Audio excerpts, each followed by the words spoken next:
Apa yang dilakukan para anak-anak tersebut inilah sangat berbahaya pemirsa karena tidak hanya membahayakan diri mereka namun juga pengendara yang melintas di jalan tol tersebut. Lantas mengapa fenomena ini masih saja terjadi meski telah menimbulkan korban jiwa? Kita akan membahasnya bersama dengan Wakil Ketua Umum Masyarakat Transportasi Indonesia, Haria S. Dilon. Selamat siang, Pak Dilon. Halo, selamat pagi, siang.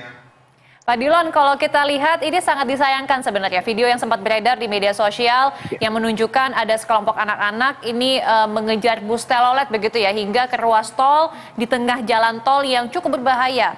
Mengapa hingga saat ini Anda melihat masih banyak ya anak-anak yang melakukan hal ini padahal sudah jelas ini berbahaya bagi keselamatan mereka juga? Ya, saya tahu saya pakar transportasi ya, mungkin diundang sebagai pakar transportasi, tapi ini sebenarnya isunya sepertinya penelantaran anak ini ya. Ini masalah penelantaran anak. Karena sulit sekali saya bayangkan orang tua tidak memahami bahwa anak itu punya telepon seluler, jelas anak di bawah umur.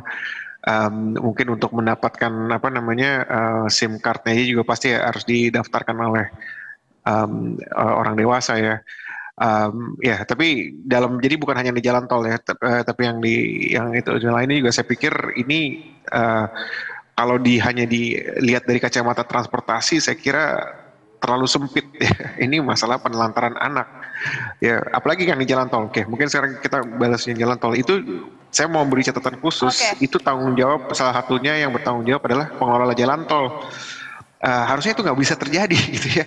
Kalau bukan petugas harusnya nggak seperti itu adanya gitu. Anak-anak itu pasti ya nyebrang nggak mungkin ke median atau pembatas jalan itu ya. Saya pikir ini ya tolong kalau ketahuan ruas jalan tol yang mana, mohon segera ada tindakan gitu dari pengelola jalan tol karena ini benar mengganggu mengancam keselamatan bukan hanya si anak-anak itu yang ditelantarkan orang tuanya.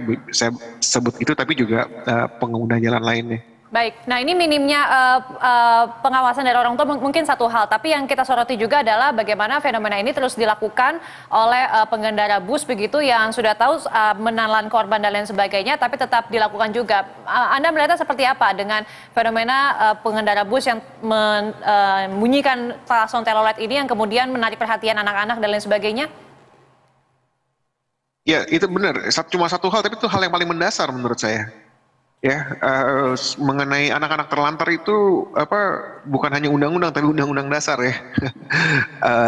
Yang menyebutkan hal tersebut ya. Nah, mengenai ini telolet ya, kalau misalnya dianggap mengganggu gitu ya, bisa saja dilarang. Itu sangat teknis saya pikir ya. Tapi saya kok merasa ya nantinya anak-anak yang tidak diperhatikan orang tua ini akan muncul lagi masalah di masalah lain lagi gitu ya. Jadi kayaknya benar memang ada seakan-akan ada dua masalah gitu ya. Tetapi saya kira masalah yang paling besar di sini justru penelantaran anak itu. Kalau misalnya kalau misalnya dianggap sumber masalahnya adalah bunyi klakson teloletnya ya boleh aja dilanggar. Tapi saya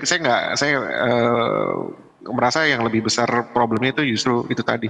Nah, penindakan seperti apa misalnya Pak Dilon untuk bisa mengurangi lah dengan adanya kejadian-kejadian seperti ini? Apakah aturan saat ini Anda melihat sudah cukup untuk dari sisi transportasinya begitu?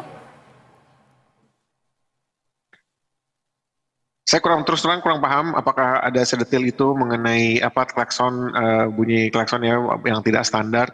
Sebenarnya kan klakson itu tujuannya adalah memberi sinyal ya, agar pengguna jalan lainnya waspada terhadap kendaraan tersebut gitu ya. Sebenarnya kan tujuannya itu bukan untuk sensasi media seperti ini. Ya, tapi ya sekali lagi ya kita jangan nutup mata bahwa gimana pun juga anak yang di bawah umur ya masih tanggung jawab orang tuanya dalam hal ini. Nah, sedangkan kalau aturan yang di jalan tol itu benar-benar pengelola jalan tol jelas harus bertanggung jawab atas keselamatan pengguna jalan lainnya dan juga ya sampai ada yang bisa nyebrang seperti itu bukan petugas itu jelas tentunya ada masalah keamanan atau keselamatan yang tidak diperhatikan dengan baik oleh pengelola jalan tol.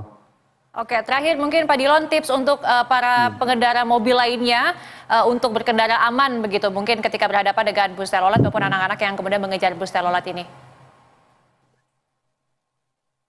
Ya, paling paling aman adalah memperlambat laju kendaraan ya. Itu apa, menghindari probabilitas kecelakaan makin tinggi dengan kecepatan makin tinggi. Seperti itu. Dan saya pikir, saya mohon kalau buat netizen, hal ini langsung saja dilaporkan ke ya ini dinas sosial, mungkin ya komisi yang bertanggung jawab terhadap penelantaran anak gitu ya. Jadi kalau kita hanya melihat teloletnya, saya kira itu hanya permukaan saja, tapi yang lebih mendalam ini, masalah bangsa yang lebih besar ini sepertinya mengenai kesejahteraan dan keselamatan anak-anak tersebut. Jadi ya selain hubungi mungkin pihak berwajib dalam hal transportasi atau lalu lintas, tapi juga hubungi dinas sosial atau komisi perlindungan anak. Baik. Terima kasih atas waktunya Wakil Ketua Umum Masyarakat Transportasi Indonesia, Pak Haria S. Dilon, sudah bersedia berbincang di Berita Satu Siang hari ini. Salam sehat selalu.